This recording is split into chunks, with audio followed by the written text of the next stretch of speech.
Good morning, everybody.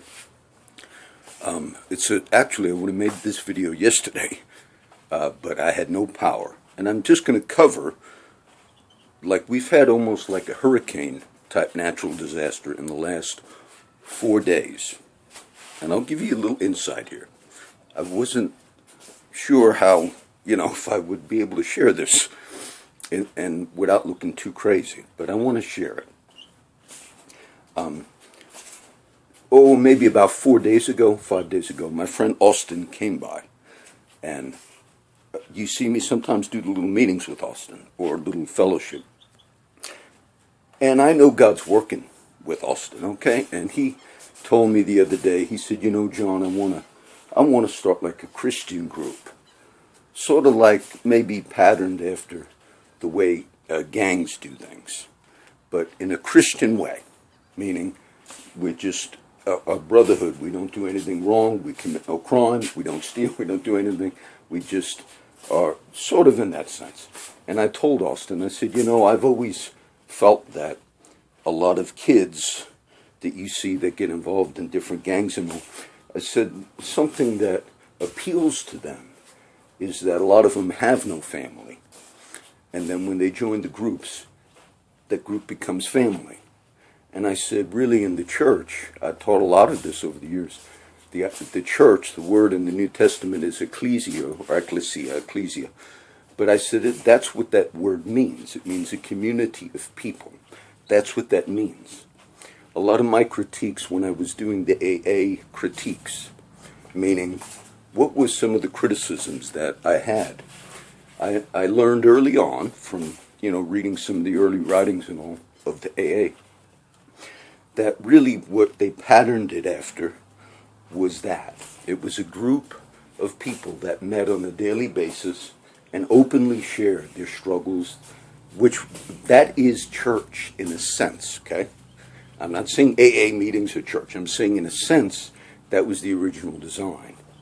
And then some of the people that benefited from that, some that actually got clean from AA and got clean. I used to hear criticisms where they said, the church never helped me, religion never helped me, and many of them were really benefiting from the AA groups, which is good. And I saw them sort of like rebellious kids, not recognizing, as they said, some said, Jesus never helped me, religion never helped me, I tried church, but I have now found community in these AA groups. But the original founding, the original name of AA was two names, the James Group and then the Oxford Group. And the name James Group came from the letter of James, which talks about confess your faults one to another. Because I study a lot of this, I recognize that the great movement that AA started and founded Bill W. was really based upon Christian principles. And I saw many of these kids who were critical of Christianity or of Jesus Christ. I saw them as rebels that were benefiting from something that God himself instituted in the sense of community. But they weren't able to recognize that. But they recognized that they got tremendous help by meeting daily and being open with one another. They were benefiting from a partaking, that's the Lord's Supper, bronze thing that my friend Bear gave me. They were benefiting from that community that was really instituted by Jesus. The whole, how does this fit what you're saying? The gang thing is also community. I'm not justifying gangs. I'm saying that's why the younger kids are drawn into it. It's a sense of community. So, when my friend Austin said, I want to do like a Tribe of Judah thing, John, I said, Austin, I believe you can do it. Look, I was younger than you, and I didn't go down the road as far as you went. I said, but I was on the way to that type of road, being here, telling some of the stories. I was just a young kid, and then got converted early on, 19 years old, and then said, I'm going to start the ministry of various aspects of it. I said, surely you can do it. Yes, you can do it. You can make that change. So I just shared that. I wanted you to see that the community now the last, when I talked to Austin that 4 days ago, he was asking me, he said, John, some of the scriptures, which I happened to have just read that night, he said, when it talks about darkness over the earth and there are signs in heaven, and Austin said, like when we had the power outage like 2 months ago. Now look, we have a lot of power outages here, so I'm not saying it's a big sign, but follow this. He's asking me 4 days ago, he says, for instance, John, when the power goes out in Flower Bluff and Corpus, couldn't that also be like a sign in a localized way that, yes, darkness is coming? And that, I said, yes, Austin. I said, actually, I kind of was sharing that in some of my teachings, that you could see the kingdom even manifesting in natural disasters in a localized way. Okay? So that happened to have just been his question. And that night I read in the gospel, which I didn't pick it out, but I read the chapters of Christ on the end times in Luke 20 and 21. So it was the same verses. There will be signs and all. Okay. That's why it's going to be hard to share. Now, when you as a Christian speak, okay, when you simply speak out on issues, what that does is it then begins to bring whatever is going on, it brings it under the magnifying glass of God. It's magnifying it. And then it opens up and says, okay, now I'm going to deal with certain things in certain areas. Okay. That morning, now it might have been Sunday morning. Today is what? Tuesday. Because the power was out. I was doing my praying, and I went to a side of my yard set up for my prayer things. I showed you that, those who watch your videos. And I haven't really looked that way, which would be looking sort of east, northeast, okay, in the yard that way. But there was huge clouds coming in. And, but one looked like the face of God or Christ. And I almost thought, ooh, I'm going to get a picture of that one. Sometimes you see people post pictures, that looks like Christ or looks like Jesus. And I remember before Pops passed away, the last year, I would tell Pops, man, I look up a lot when I'm praying, Pops, I'm by the water. Pops says, yeah, Preacher John, I'm looking at the clouds a lot more, John. I said, it just, I said, Scripture talks about that, and I'll stand on some of these little granite patios and just look up, like we're in this kingdom. So I saw that cloud, and it was significant enough, and it was dark because there was light on one side, and I live right by the ocean here, so you could see very interesting formations because of that water effect. So anyway, I didn't make a big thing out of it. I just thought that was interesting. Well, then, sure enough, we got hit by almost, I'll tell you, the weather we had and the natural disasters in the last weeks are still ongoing, has cost this community millions and millions of dollars. Now, I'm going to explain this to you. I want you to get this. They had a water boil notice. I think I already mentioned that, meaning sometimes, this is another problem we have in this Corpus Christi, sometimes the water is not quality because of various reasons. And then they have to say, we're going to flush all the, fire hydrants and all, we've got to clean out the system. Now that's very expensive because many of the restaurants and coffee shops can't open up. Well, that happened. I said, we're going to go, it's going to cost the community another few million because all these restaurants can't serve coffees or sodas or anything because they use the water. I still drink the tap water. The whole last few days I've been drinking tap water. Why? Because you're brave? No, because I like to drink water and I like to put ice. And so I don't really follow it that much.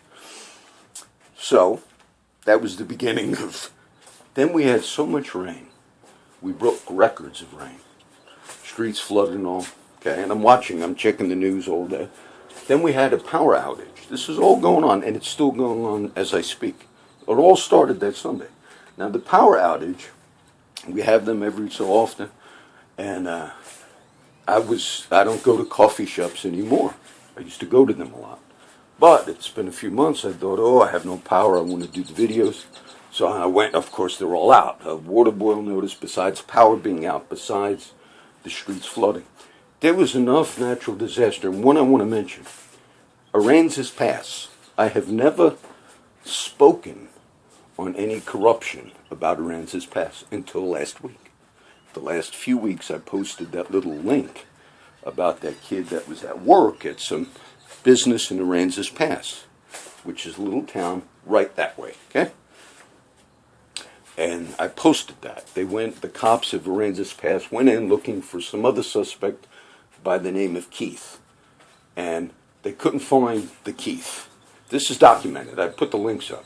So the lady at the business said, we have no Keith here, but we have some boy named Casey. Forget the exact name, but it started with a K, and he's a 21-year-old kid. So the cops went in and arrested him, planted evidence on him, and beat this kid up. Now, people have given sworn affidavits to this, all the other employees there. They realized it was the wrong person, so they would have looked bad. There were 6 officers, I believe, or 6 sworn affidavits on this. And that was the wrong kid. And they even planted evidence. And the 6 witnesses testified all of this happened. Well, now they've gone after that kid. And I posted that. Aransas Pass, if you saw the pictures of the news yesterday, I can't do all the links. Just look. It looked like a hurricane hit that town. And I was looking at the thing. It said Aransas Pass is underwater. And I saw the footage last night on the... It looked like it was completely submerged. Now, I'm saying when things are brought into the light, and I don't remember, it might have been 20 years since Aransas Pass was, quote, underwater. That's exactly what the news said. And they showed the video. These are all little coastal towns, just like where I live. We're all around water. But it looked like a hurricane hit Aransas Pass. And I think they said they had over 12 inches or 20 inches of rain. But it looked like Galveston. And I'm going to mention that, being I just said Galveston. We had a hurricane a few years ago that wiped out Galveston. And I believe it was that hurricane that I'm going to share this about. About 8 years ago, whenever that hurricane that wiped out Galveston was, whatever it was, I forget the name of, you had the Katrina and the different ones that have hit, New Orleans and Galveston, these, okay? I've never yet had one bad here. Now, as a firefighter for all the years, whenever we had hurricane warning that looked like it was coming this way, hurricane watches and warnings, of course, we'd go to work. I'd prepare. I would even bring this little Old Navy back duffel bag, pack all my goods, because you have to stay at work, which I didn't mind. And because if you're a firefighter, you don't leave when there's hurricanes. So we were, oh, it's coming. We're going to get ready, guys. And we got a lot of runs. And even if it's not a real bad hurricane, there's a lot of wind. Power lines blow over. This is for Kingsville when I worked there. So, you're very active, and then it's automatic. You stay there. I stayed 3 days once for one of the hurricanes. But we were going to have a city-wide evacuation in Corpus Christi one year. And it was for the one, I believe, that wiped out Galveston, Texas, which simply, those who don't know the geography of Corpus Christi, if you go just a little bit up this coast, you're on the city of Galveston, which is just like Corpus Christi, which is right off of the Gulf of Mexico. So we had a hurricane coming in, and the city, for the first time, Corpus Christi did a mandatory evacuation. They've never done that before. They basically said, which I'm not critiquing them for that, that's fine. But when they did it, of course, all my neighbors are packing up, and we're going, and my neighbor behind me, and he said, oh, no, John, this area where I live in Corpus called Flower Bluff, he said, no, one time it was all underwater, all of Waldron Road. You don't remember, John, which I don't. He said, but in Hurricane Cecilia was one that wiped out Corpus Christi back in the 70s. I said, no, I'm not leaving. I said, I'm not going anywhere. I got stuff to do. But my wife and kids were going to go out to the ranch where my daughter lives, which is inland. But no, I was not going to go. I was going to stay. I used to stay as a firefighter, so it wasn't a big thing, and I would have done video if I was doing video at that time. But I was getting a little mad because I had things to do. All my homeless friends, they all knew it was hurricane warning. They were not good. They were mad because the mission was going to not feed that week. They live in the streets, and they were laughing. John, we live like this all the time. We don't evacuate. We live in the streets. I said, I know. So they were like mad. Oh, they're not going to serve food because hurricanes come. So I was with those guys, doing my ministry. But I got so mad one day because the satellite imagery, which you follow, you track the hurricane, you look at it on the various websites, and it was heading straight to Corpus Christi. That's why they did the mandatory evacuation. So I was out here praying. Now this is true. I give you true testimony. I was right out here praying, and I just got so mad I rebuked it. I forget the name of it at the time. I don't know the name of these, I forget them. And I just rebuked it because I got mad. I said, turn. I command you to turn. I did that. I kid you not. I came in later, in the afternoon, and it turned. Now you say, did it turn because you did that? Look, I'm just telling you, I said that, and I was mad when I said it. And I kid you not, they even said on the satellite, on CNN and all, they said it did a very a turn that we were not expecting it to make. And you could see it. It actually turned. And now, I'm not happy it turned in the sense that I believe that was the one that wiped out Galveston.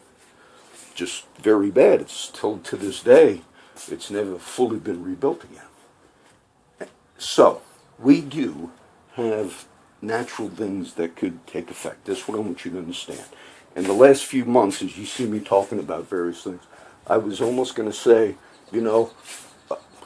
I'm not praying for there's many scriptures that say, let his prayer become sin. In 1 John it says, I do not say that you should pray for him, those who commit sins unto death. David talks about, there are times in the judgment of God where you then begin to withhold. I pray a lot. Pray a lot.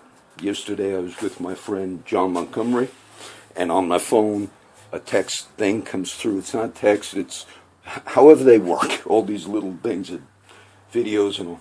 But it was from Children International. And I send $25 a month to a sweet little black girl named Catherine in Africa, just to help her. And those little things come through on my phone. And I like that. And I never look at it because I don't even know how to access my email anymore, because it was a Google thing and it was just pain to access it.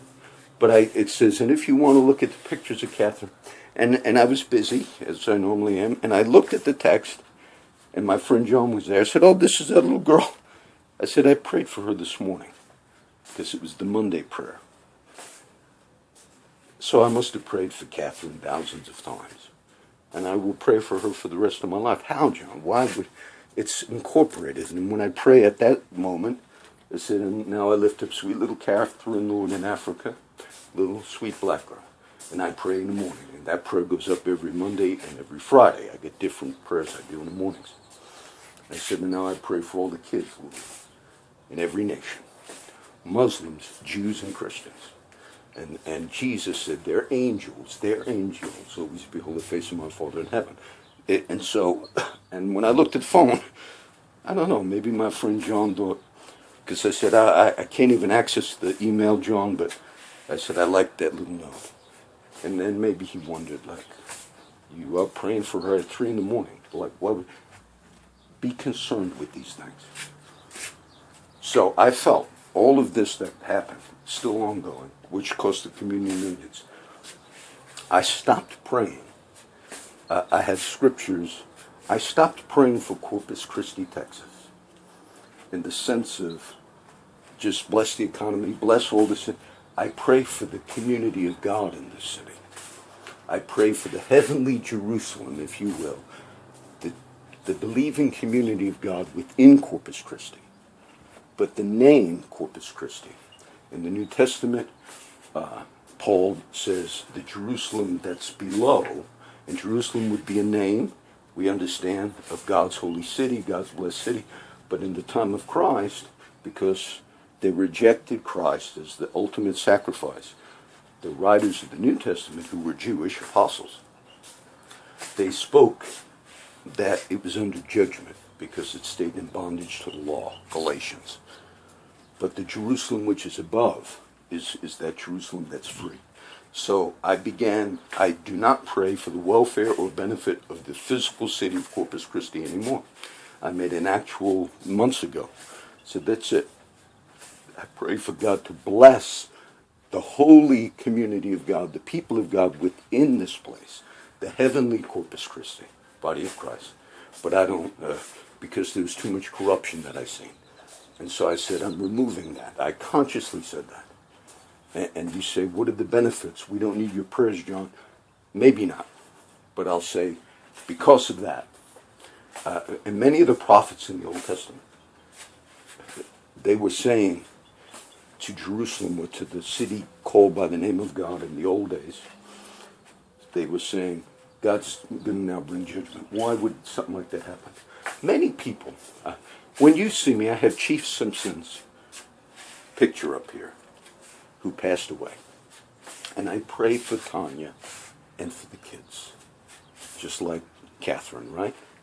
It'll be there until I die. Now, I bring up him sometimes because his death now could be redemptive and it could continue to have a purpose because the chief was a Christian man. And many people were very shocked. He was a former police chief who died on a motorcycle wreck. A little town coming back that way. The other side, come back from Rockport. A lot of little towns around here, around the water. And it is aesthetic, very beautiful in that sense. But the community was rocked when Chief Simpson died. Now, I was not happy that he died. And I felt bad that he died. But I noticed a lot of people, even some of my preacher friends I saw in the media, were almost in shock. And I thought, how much shock would you be in if you found out that somebody actually purposefully set him up to kill him? You would really be outraged. But because it was an accident, and most of you know the story, a kid was coming in a truck, and the chief had swerved, but the kid was not drunk, he fell asleep. They investigated all this, and the chief was not drunk, but he had a high level of alcohol in his system, but it was legal. And so it was a tragic thing, but there was no real wrongdoing in that, okay? It was truly an accident. But people wanted a sense of, because he was such a nice man, Chief Simpson, and so well loved. And if you look at the picture, I have his picture up here, there he is. If you look at the chief picture, I mean, maybe I'll try and take a picture. He was just real nice, the chief. He was a black man. And very well loved, and they just recently did his 1-year death anniversary, just recently. But if you found out, and some people almost, I think, wanted to, because his wife is now suing the Harley-Davidson company. He was on the Harley, and they're suing because of the braking system. And I don't know if that's good for them to go down that road, but I think maybe there's a sense of such a good man, such a good life taken. But say if you found out that somebody did that to him on purpose. To my preacher friends that were so shocked of his death, almost seeming like an injustice, but there wasn't. But say if you found out that somebody had killed him. But do you know there are cases, black men that have been on death row. Listen to me. And then later, after many years, and some of these black men were Christians, and they were released. And then when they looked into those cases, these documentaries, some of these black men, the prosecutors were still going to put those guys to death, knowing they were innocent. And none of you black preachers even seem concerned about that. And you say, we just preach the gospel. But yet you were shocked at a death that occurred of a brother in the Lord that there was absolutely no injustice in. Think of that. Think of that. So I removed some of my prayers, all of them, that deal with, because I saw how the system, for various reasons, in these other cases, wanted to settle things.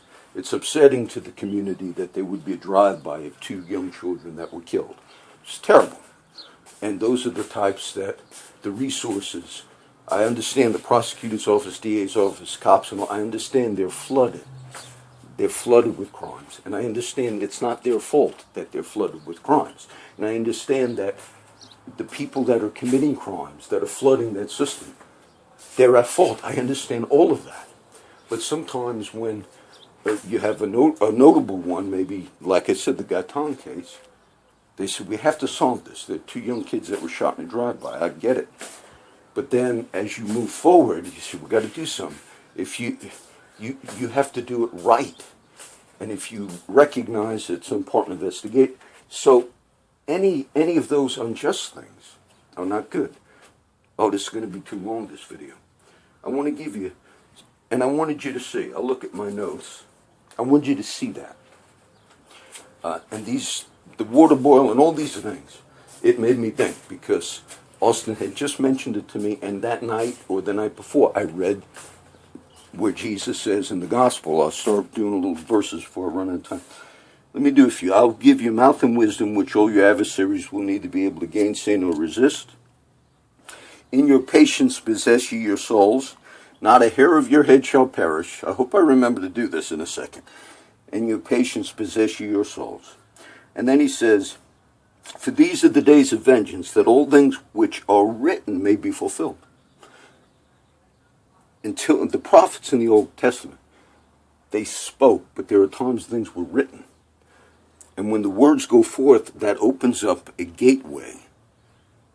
Jesus said, and these are the days of vengeance, that all the things that are written may be fulfilled. But woe unto those that are with child, then that give suck or nursing in those days. There'll be great things. And there shall be signs in the sun and the moon, the stars upon the earth. Men's hearts failing them for fear, for looking after those things. And then they will see a sign of the Son of Man in a cloud. Now, is this all happening? Just was interesting because it all started with looking at a cloud Sunday morning. And I just had the discussion about localized judgments. And Jesus saying the kingdom is even activated in your midst. And God, when you have innocent life taken, the case of Carlos de Luna possibly set up in the 1 death penalty case, that's not, you don't just fluff that off. If there's a system that is producing that, that system's going to come under judgment. Because all things that are written or finally brought into the light, that opens up a gateway for God to say, now I'm going to work. Watch and pray that you may be counted worthy to escape all the things that are coming upon the earth. Now, if I had time, I'd do a little bit more of the next chapter, but I don't. So I'm going to go to the Samson story. But what I wanted you to see was, I wanted you to meditate on that. I just put up my cross. See that cross? Got a whole story with that cross, but I stuck it higher yesterday because the power was out and I had to work in the yard, and I said, let me do some. I got that cross from, there was some Jerusalem Christians. I made a video on this, and they were at the Corpus Christi Cathedral, the church I attend as well, the Catholic Cathedral in Corpus Christi. And they gave me that cross, or I bought that one year they gave me one. But I did a video that day with some of those Jerusalem Christians. They were, I believe one of them, he didn't want to say it was a Palestinian Christian, but they were Catholic Christians that come every year to the cathedral. All right. I want to do a few more notes. Let's see. I wanted you to see that. I just wanted you to look at that. Oh, and in the morning, the same morning, I think Sunday, because I had a lot of rain, had some leaks, and I had to rearrange my little study, and I had an old grape juice bottle in there. Just because grape juice sometimes, it's like the Lord's Supper, like a communion. But I had no room for it because the rain came in, I had to move some things. I said, I don't need this half bottle of grape juice. And the ground was flooded. So I came out here, I said, oh, like a little prophetic sign, I'll just pour it in the water. As soon as I poured that grape juice in the water, it looked like blood in the water. And it just reminded me of the plagues spoken about. And it was just, I'm not saying all those things are actually fulfillments. I'm saying, in a sense, we too operate in those things. The kingdom of God is among us now. Anymore. I wanted to mention a little bit about what's happening. I was real upset about the political thing. And I listened to NPR radio news, I guess yesterday, because the power was out. I still listened to it, but I had the battery in my little radio Walkman. And I was upset because the first 30 minutes were, okay, we're going to investigate Trump's sex life. And Cokie Roberts, that famous, I believe she's supposed to be like a Republican conservative. She is the daughter, a media lady, Cokie Roberts, the daughter of Chief Justice Warren of the Warren Report. My friend John Montgomery did not know that, and he's very politically minded, John.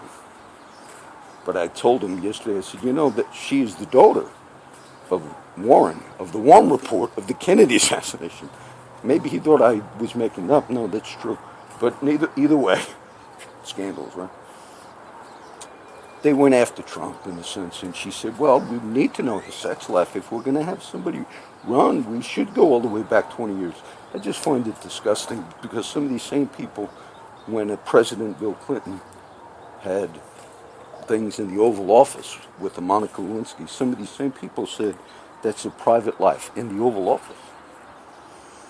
And some of those same people now are saying, we do need to know about Trump's sex life all the way back until he was 20, because it just upsets me, the hypocrisy of it.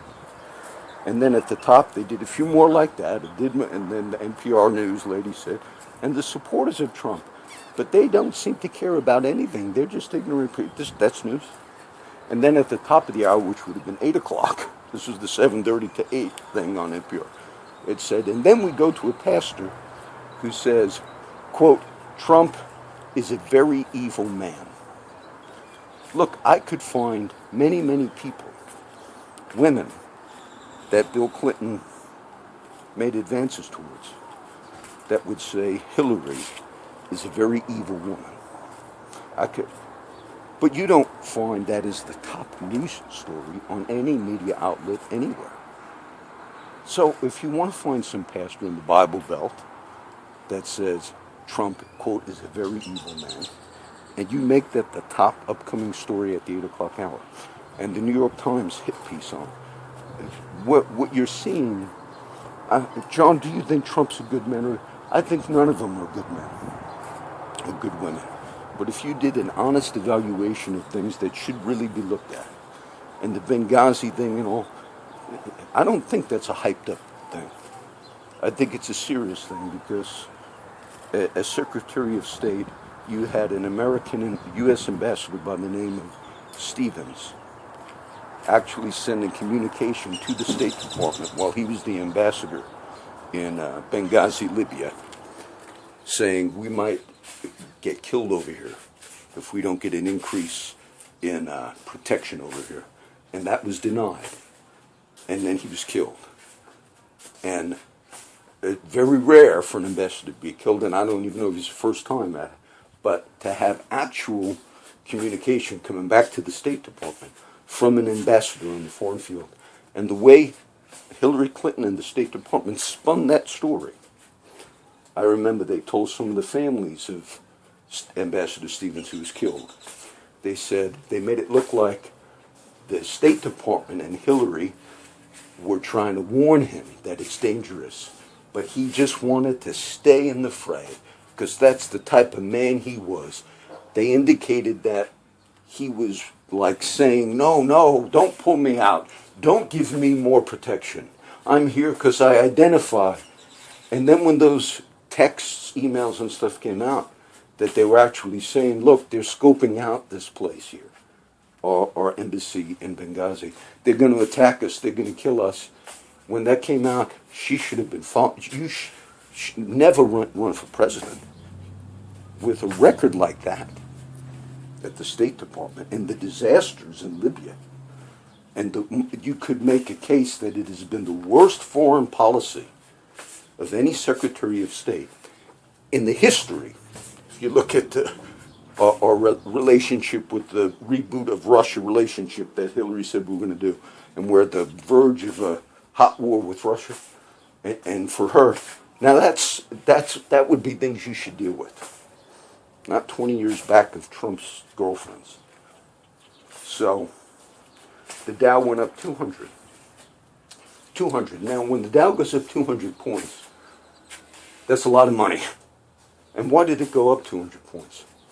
Because Warren Buffett, big investor, those who don't follow this, from Berkshire Hathaway, I think he bought a ton of Apple stock. And one of the other investors dumped his Apple stock because they think Japan might, not allow Apple to sell in Japan, various reasons. So one tech stock, and a big investor like Warren Buffett, which he is, a smart man, he bought a ton of shares of Apple stock. And so it goes up 200. Tell you what, if you looked at the world scene of the whole economy, and for a system like that to go up, the amount of value 200 points represents in the Dow, and for it to be responding to something like that, why is oil up? The price of oil? Because the economies are doing good? No, because these fires in Canada, which can be highly suspicious whether or not it's ISIS and groups like that that could be setting these wildfires. And it's the most expensive natural disaster in Canada. These fires, they're still ongoing. They're taking place right where the oil sands, oil production, that famous oil sands, the political issue in this country. That's why it's going up. It's not going up because the economy of the world is doing good. Some of the other economies they're not doing good, so they're downsizing, and that will also help the price of oil go up. So these are not signs of great economic things, but yet because of those reasons, the Dow goes up. I don't trust that. I got to do Samson. All right, and I'm going to end with Samson. Chapter 16, famous story. I want you to see, I guess I'll just tell it. Samson, he's still having conflict, and we're going to read the conclusion of Samson in here, Judges 16 right now. And if you remember these little posts on Samson, the book of Judges, it said God, when all this started, him getting in fights with the Philistines were over the people. People were real upset. They're like, oh, we were happy living in depression. Now you start all these problems for us, Samson. So, and you can see in Samson, he's vengeful. He is vengeful. So he goes to a city, Gaza, and he sleeps with somebody. And the Philistines find out. They said, oh, he's in Gaza. He's with some girl. So they kind of wait for him, secretive, all night waiting. We'll get him in the morning. Let's just scope him out. We've got nothing better to do. Let's go send undercover guys to hear if he has anything to say. What about crimes that you commit? What about assault and battery and planting evidence? Oh, no, we ain't got time to deal with that shit. Let's go just hear if we could catch anything out of his mouth. So they go after Sam. And he wakes up at midnight and he takes the gates of the city and the bars, carries them away. That's Judges 16. He says, all your little security here, I'll take the whole gates out. And so he goes and famous Delilah. And then he goes to Delilah. He falls in love with Delilah. And the Philistines say, we need to understand where he gets his power from. We're trying to get this guy, and we just can't get him, so do you know where he's getting all this authority from? They said to Jesus, who gave you this authority? And so Delilah, and it's famous, and Delilah says to Samson, so where's the power from? And he starts telling her, well, you got to tie me with cords, but they can't be old cords, they got to be new cords, and they got to be 7 cords, and he's going back and forth, but he's not telling her where he gets the power from. And then he gets a little closer. He says, well, you got to braid my hair. And that wasn't it. And it says, there's some funny verses. It's like she nagged him. nagged him. And it came to pass, when she pressed him daily with her words and urged him, so that his soul was vexed unto death. That's funny. A lot of preachers laugh when they get to that. It says she was on him and on him and on him. It says his soul was vexed to death. You see, all the Philistines, everybody else couldn't stop him. But the woman was like, tell me. He says, I'm going to die. I'm going to tell you. And he told her, he said, it's in my hair. He said, I was dedicated as a special vow, a Nazarite unto God from my youth. And it's in my hair. So they cut his hair. The Philistines then are able to capture him. He didn't know God had left him. He was going to fight as he did before, but his hair was cut. And now remember, the verse in the gospel I read that same night said, not a hair of your head is going to perish, and in your patience possess your souls. Just so happened I read that chapter in coordination with this one. So he's captured, and it says they were mocking him. They had him in jail. They were looking at him like, you buffoon. And he waited. In your patience possess your souls. And it says his hair started growing. He said, you wait. My hair's coming back. And then on a great day, they had a great feast. All the enemies laughing, mocking, worshiping Dagon. Let me tell you, I speak the word of the Lord to all of you in authority that are Masons and that speak about another human being as worshipful master. You are in the court of God. You say, John, but I'm a good man. Let me say, worship God. And if you're engaged in that, and you refer to another human being as a worshipful master, stop that. That's an affront to God, the Father of my Lord Jesus Christ. So, Samson says to one of the kids, oh, they're going to bring him up. They're making a court jester, Samson. So they have this big thing, the Philistines and their false gods. And Samson says, just put my hands. They took his eyes out, which was something they did back in that day when you conquered an enemy. So they blinded Samson when they caught him. And he was captive, grinding, waiting for that hair to come back. In your patience, possess your souls. And so there's this big, huge pagan celebration. And he says to one of the kids there, oh, just put my hands on the two pillars of this building here. People on the roof, people inside, sort of like this Gothic Roman pagan ritual, Caligula. And he says, God, remember me. He's willing to die at that moment. Let's read it. And he said, O Lord God, remember me, I pray thee, and strengthen me, I pray thee, only this once, that I may at once be avenged of the Philistines. And Samson took hold of the two middle pillars upon which the house stood, and which was borne up, right hand and left, and Samson said, let me die with the Philistines. And he bowed himself with all his might, and the house fell upon the lords and upon all the people that were therein. All the authorities came down, all in once, and the dead which were therein, and he killed more in his death than he did in his life, which is a type of Christ. It says in Hebrews, who through death destroyed him that had the power of death, that is the devil. And Samson, even in the image of a cross with his two hands on those pillars. And he said, avenge me of my two eyes. He said, was he a great justice leader? There was an aspect of Samson that was vengeful. He said, these bastards took my eyes out. And if you want to use me to bring this, and I'm willing to die with it. That's what he did. But he had courage. And Jesus, in his death, says, slew him that had the power of death, that is the devil. Okay, I went long. I just want you to see that. So we live in a day, Jesus said, when you see all these things, then know that the kingdom of God is among you. When you see all these things, know it's here. And God sees. God looks down from heaven. He sees everything. Everything that's going on. Because they regard not the works of the Lord, nor the operation of his hands. He shall destroy them and not build them up. That's God's word. Okay? We'll end with that. God bless everybody.